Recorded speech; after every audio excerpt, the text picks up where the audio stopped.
Assalomu alaykum hurmatli ustozlar va o'quvchilar. Bugungi mavzumiz tur populyatsiya. Boshladik. Tur degan tushuncha nima? Tur bu o'zaro morfologiy jihatdan o'xshash bo'lgan, erkin chatishib nasl beradigan, bir xil genetik materialga ega organizmlar yig'indisi.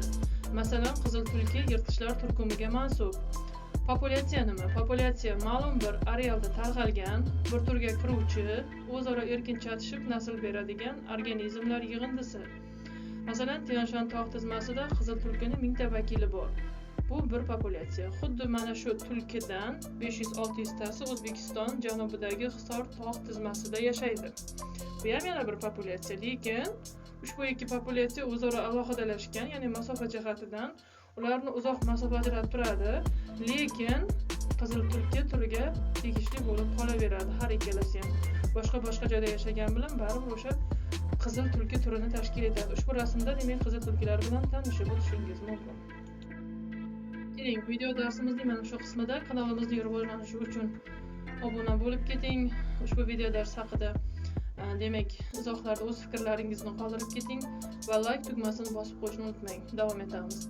Tur populyatsiyalar yig'indisidan tuzilgan. Populyatsiya doirasida organizmlar gala, poda, oila bo'lib yashaydi, lekin ular turg'un bo'lmaydi. Noqulay sharoitlar kelganda tarqalib ketadi. Ushbu rasmga qaraydigan bo'lsangiz, sherlar oilasi, gala demak ma'lum o'sha sohil qushlari galasini va kiyiklar podasini ko'rishimiz mumkin. Demak, aynan jayronlar deyilgan bu yerda. Demak, ularni noqulay sharoit nima? Misol uchun suv kamayishi mumkin, o'sha cho'l hududlarida oziq yetishmasligi mumkin. Mana shunday holatda oziqqa suv izlab boshqa joylarga migratsiya qiladi va demak turning turg'unligi bo'linib ketadi. Tur uchun xos bo'lgan belgi va xususiyatlar yig'indisi tur mezonlari deyiladi. Tur mezonlarining chuqur ko'rinishi bor ekan, demak tanishamiz. Morfologik mezon, fiziologik mezon va ekologik mezon. Davom etamiz. Birinchi demak morfologik mezon bilan tanishamiz. Bu bir turga kiruvchi organizmlarning tashqi va ichki tuzilishidagi belgi va xususiyatlar yig'indisi. Ushbu rasmimizda demak oila, insonlar oilasi, demak gala qushlar, hayvonlar podasi, demak bir qancha mana to'qima organlar, skelet va hazm qilish sistemalari keltirilgan. Bu yerda biz o'sha demak tashqi va ichki tuzilish xususiyatlari bo'yicha umumiy xulosalarni chiqarishimiz mumkin. Fiziologik mezon hayotiy jarayonlar, oziqlanish, nafas olish, ayrish, o'sish, ko'payish, rivojlanishdagi o'xshashliklar yig'indisi. Demak, qon aylanish, nafas olish, ovqat hazm qilish va ayrish sistemalarini olishimiz mumkin. Demak, ularni bir qancha organizmlarda o'xshashligini, demak ish bajarishligini demak taqqoslab o'tishimiz mumkin. Ekologik mezon tashqi muhit sharoitlariga moslanishlar yig'indisi. Organizm o'zi yashayotgan muhitning abiotik va biotik omillari ta'siriga moslashadi. Muhitning jonsiz tarkibiy qismi harorat, havo, suv, tuproq, quyosh nuri, kimyoviy moddalar, bular abiotik omillar hisoblanadi. Zamburug'lar, o'simliklar, hayvonlar biotik omillarga misol bo'ladi. Demak, bu tirik omillar. Bilamiz, o'sha demak jonli tirik organizmlar hisoblanadi. Biotik va abiotik omillarning o'zaro ta'siri ushbu rasmlar bilan tanishib o'tishingiz mumkin. Batafsil demak yoritilgan. Tirik organizmlar muhit omillarining ma'lum me'yorda o'zgarishlar doirasida nobud bo'ladi. Muhit tirik organizmlarga salbiy omillarning yetishmasligi yoki ortib ketishi tirik organizmlarga salbiy ta'sir ko'rsatadi.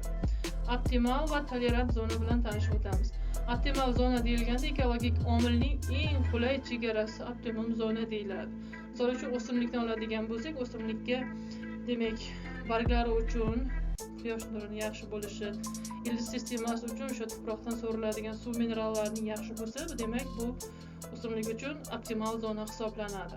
Tolerantlik zonasi ekologik omillarning tirik organizmlar yashashi mumkin bo'lgan chidamlilik chegarasi. Har bir organizm, xoh o'simlik bo'lsin, xoh inson bo'lsin, xoh hayvon bo'lsin, demak o'zini yashash chidamlilik, sabr-toqat chegarasi bor. Qaysidir gradusgacha, masalan, o'sha odamlar misol oladigan bo'lsak ham o'zini yaxshi his qiladi, qaysidir gradusdan boshlab o'zini noqulay his qila boshlaydi. Mana shu narsani aytib o'tilyapti ushbu joyda. Organizmlarning o'rtasidagi munosabatlarning barcha ko'rinishlari muhitning biotik omillarini tashkil etadi. Demak, uch xil munosabat bor ekan: neytral, ijobiy yoki simbioz munosabat, uchinchisi salbiy yoki antibioz munosabat. Keling, birinchi neytral munosabatdan boshlaymiz. Populyatsiyadagi o'zaro ta'sir natijasida individlar soni o'zgarishsiz qolsa, ushbu rasmimizda masalan mana fil, qushlar, zebralar va kiyiklar demak bir-biriga hech qanaqa zarar yetkazmay yashayapti. Demak bu neytral munosabatga misol bo'ladi. Ijobiy yoki simbioz munosabatda agar ta'sir natijasida bir populyatsiyaning soni ortsa, lekin ikkinchisi soni kamaymasa, bu demak simbioz. Simbioz munosabatni men ko'pincha o'zaro bir-biri bilan kelishib yashashga o'xshataman. Hech qanaqa demak biri turga ham, ikkinchi turga ham ziyon bo'lmaydi. Kelishib o'zaro tinchgina yashashni ana shu simbioz munosabatga o'xshatish mumkin. Salbiy yoki antibioz munosabat bu bir populyatsiyada individlar soni qanday o'zgarishidan qat'iy nazar ikkinchi populyatsiya soni kamaysa. Demak o'sha ko'pincha juft tanlashda hayvonlarda yoki bo'lmasa bir joyi o'sha egallab turgan joyi bo'yicha nima qilish janjallar bo'lib o'tadi-yu. Masalan, hayvonlar orasida ham o'sha paytda boshqa bir turga zarar yetkazadi. Bu anan salbiy antibioz munosabatga olishimiz mumkin. Bu rasmda mana ko'rishingiz mumkin. Demak, rasmlarda ifodalab o'tildi. Demak, insonning tabiatga zarari.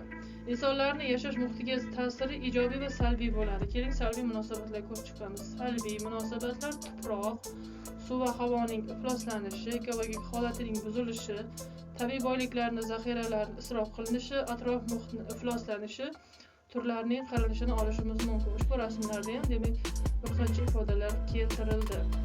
Bilamiz, demak, insoniyat zamonasida o'sha hozirgi paytda ijobiy munosabatlardan ko'ra yashash muhitiga nisbatan salbiy munosabatlar ko'payib bormoqda.